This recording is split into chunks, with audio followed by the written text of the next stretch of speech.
Hi hello ಎಲ್ರಿಗೂ ನಮಸ್ಕಾರ. Welcome back to my YouTube channel.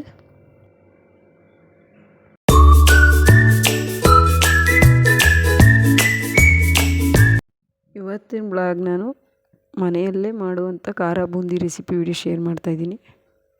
ಖಾರ ಬೂಂದಿ ನಾನು ಹೇಗೆ ಮಾಡ್ತೀನಿ ಅನ್ನೋದನ್ನ ಹಾಗೆ ನೋಡೋಣ ಬನ್ನಿ. ಖಾರ ಬೂಂದಿ ಮಾಡೋಕ್ಕೆ ನಾನಿಲ್ಲಿ ಕಡಲೆ ಹಿಟ್ಟು ತೊಗೊಂಡಿದ್ದೀನಿ. ಪ್ಯಾಕೆಟ್ ಕಡಲೆ ಹಿಟ್ಟು ಚೆನ್ನಾಗಿ ಅದನ್ನ ತೆಗೆದು ಜರಡಿ ಹಿಡ್ಕೊಂಡು ಯೂಸ್ ಮಾಡ್ಕೊತೀನಿ.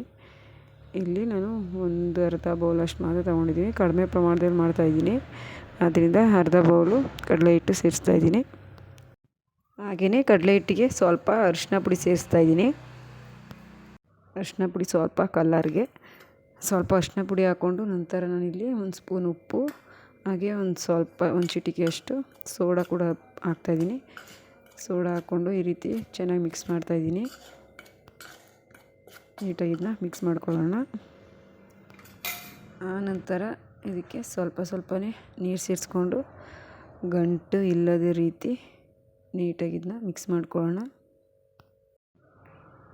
ಸ್ವಲ್ಪನೇ ನೀರು ಸೇರಿಸ್ಕೊಂಡು ನೀಟಾಗಿ ಮಿಕ್ಸ್ ಮಾಡ್ಕೊಳ್ಳೋಣ. ನಿಧಾನಕ್ಕೆ ಸ್ವಲ್ಪ ಗಂಟು ಇಲ್ಲದ ರೀತಿ ಮಿಕ್ಸ್ ಮಾಡ್ಕೊತಾ ಇದ್ದೀನಿ.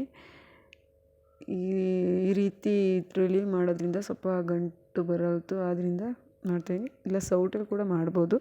ಸೌಟಲ್ಲಿ ಕೂಡ ಗಂಟು ಇಲ್ಲದ ರೀತಿ ನಿಧಾನಕ್ಕೆ ಕಳಿಸ್ಕೋಬೋದು. ಸ್ವಲ್ಪ ನೀರು ಸೇರಿಸ್ಕೊಂಡು ಮಿಕ್ಸ್ ಮಾಡ್ತಾಯಿದ್ದೀನಿ.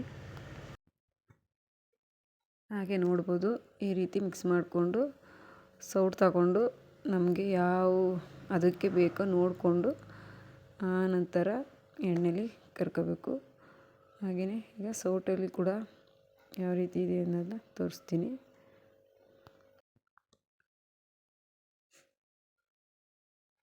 ಹಾಗೆ ನೋಡ್ಬೋದು, ಈ ರೀತಿ ದೋಸೆ ಅದಕ್ಕೆ ರೆಡಿ ಮಾಡ್ಕೋಬೇಕು. ಸ್ವಲ್ಪ ತೆಳ ಆದರೆ ನೀಟಾಗಿ ಬರಲ್ತು ಅಂತೇಳಿ ಈ ರೀತಿ ಜಾಸ್ತಿ ತೆಳನೂ ಬೇಡ, ಜಾಸ್ತಿ ಗಟ್ಟಿನೂ ಬೇಡ, ಈ ರೀತಿ ಕರೆಕ್ಟಾಗಿ ಅದಕ್ಕೆ ರೆಡಿ ಮಾಡ್ಕೊಂಡು ಇಟ್ಕೊಂಡಿದ್ದೀನಿ. ಹಾಗೆಯೇ ಈ ರೀತಿ ಖಾರ ಬೂಂದಿ ಮಾಡಿದ್ರೆ ಮಕ್ಳಿಗೆ ಸ್ನ್ಯಾಕ್ಸ್ಗೆ ಹಾಗೆ ಊಟಕ್ಕೆ ನಂಚಿಕೆಗೆ ಕೂಡ ಚೆನ್ನಾಗಿರುತ್ತೆ. ಆವಾಗವಾಗ ಮನೇಲಿ ಟ್ರೈ ಮಾಡೋಣ ಅಂತೇಳಿ ಈ ರೀತಿ ಮಾಡ್ತಾಯಿದ್ದೀನಿ. ಹಾಗೆಯೇ ಇಲ್ಲಿ ಎಣ್ಣೆ ಬಿಸಿಗಿಟ್ಟಿದ್ದೀನಿ, ನೋಡ್ಬೋದು. ಎಣ್ಣೆ ಸ್ವಲ್ಪ ಕಾದಿದೆ ಅಂದಮೇಲೆ ಏನು ರೆಡಿ ಮಾಡ್ಕೊಂಡಿದ್ದೀವೋ ಆ ಸ್ಟೆಪ್ಪಿಂಗ ಕಜ್ಜಾಯ ಎತ್ತೋ ಜಾಲರಿ ತಗೊಂಡು ಆ ಜಾಲರಿಲಿ ಈ ರೀತಿ ಹಾಕ್ಕೊತಾ ಇದ್ದೀನಿ. ಅದು ಅಥವಾ ಸೋಸೋ ಬೌಲಲ್ಲಿ ಕೂಡ ಮಾಡ್ಕೋಬೋದು. ಸಣ್ಣ ಬಾಣಲಿಲಿ ಕಡಿಮೆ ಪ್ರಮಾಣದಲ್ಲಿ ಮಾಡ್ತಾಯಿದ್ದೀನಿ ಅಂತೇಳಿ ಈ ರೀತಿ ಮಾಡ್ತಾಯಿದ್ದೀನಿ. ಈ ರೀತಿ ಸ್ವಲ್ಪನೇ ಹಾಕ್ಕೊಂಡು ಒಂದೊಂದು ಸೌಟ್ ಮಾತ್ರ ಹಾಕ್ಕೊಂಡು ಮಾಡ್ತಾಯಿದ್ದೀನಿ. ನಾನು ಸಣ್ಣ ಬಾಣಲಿ ತೊಗೊಂಡಿರೋದ್ರಿಂದ ಜಾಸ್ತಿ ಎಣ್ಣೆ ಹಾಕ್ಕೊಂಡು ಮಾಡೋದು ಸುಮ್ಮನೆ ಎಣ್ಣೆ ವೇಸ್ಟ್ ಯಾಕೆ ಮಾಡೋದು ಅಂತೇಳಿ ಅದರಿಂದ ಸ್ವಲ್ಪನೇ ಈ ರೀತಿ ಸುಟ್ಕೊಂಡು ರೆಡಿ ಮಾಡ್ಕೊತಾ ಇದ್ದೀನಿ.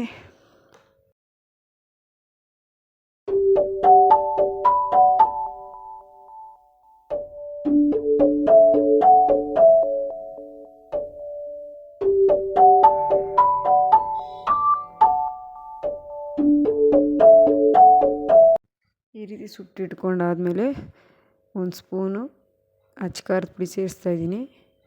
ನೋಡ್ಬೋದು, ಅಚ್ಕಾರದ ಪುಡಿ.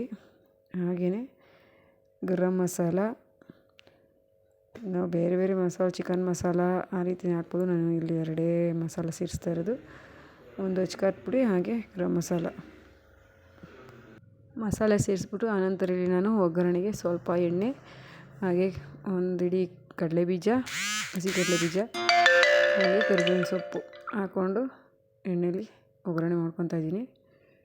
ಸ್ವಲ್ಪ ಹೊತ್ತು ಎಣ್ಣೆ ಚೆನ್ನಾಗಿ ಫ್ರೈ ಆಗಲಿ, ಕಡಲೆಬೀಜ ಫ್ರೈ ಮಾಡಿಕೊಂಡು ನಂತರ ಅದಕ್ಕೆ ಸೇರಿಸ್ಕೊಂಡು ಮಿಕ್ಸ್ ಮಾಡ್ಕೊಳ್ಳೋಣ. ಕಡಲೆಬೀಜ ಚೆನ್ನಾಗಿ ಫ್ರೈ ಆದಮೇಲೆ ಕರಿಬೇವಿನ ಸೊಪ್ಪು ಮತ್ತು ಕಡಲೆಬೀಜ ಒಗ್ಗರಣೆ ಮಾಡಿದಂಥ ಮಿಶ್ರಣನ ಇದಕ್ಕೆ ಸೇರಿಸ್ಕೊಂಡು ಖಾರದ ಪುಡಿ ಮತ್ತು ಗರಂ ಮಸಾಲ ಹಾಕಿರೋದನ್ನೆಲ್ಲ ನೀಟಾಗೆಲ್ಲ ಬೂಂದಿಗೂ ಮಿಕ್ಸ್ ಆಗೋ ರೀತಿ ಮಿಕ್ಸ್ ಮಾಡ್ತಾಯಿದ್ದೀನಿ. ಈ ರೀತಿ ಎಲ್ಲ ಮಿಕ್ಸ್ ಮಾಡಿಕೊಂಡ್ರೆ ಖಾರ ಬೂಂದಿ ರೆಡಿ ಆಯ್ತೆ. ಹಾಗೆ ನೋಡ್ಬೋದು ಯಾವ ರೀತಿ ಮಾಡಿದ್ದೀನಿ ಅಂತ. ಇಷ್ಟ ಆದರೆ ಲೈಕ್ ಮಾಡಿ, ಹಾಗೆ ಸಪೋರ್ಟ್ ಮಾಡಿ ಅಂತ ಹೇಳ್ತಾ ಈ ವಿಡಿಯೋ ಇಲ್ಲಿಗೆ ಎಂಡ್ ಮಾಡ್ತಾಯಿದ್ದೀನಿ. Thank you for watching. Bye.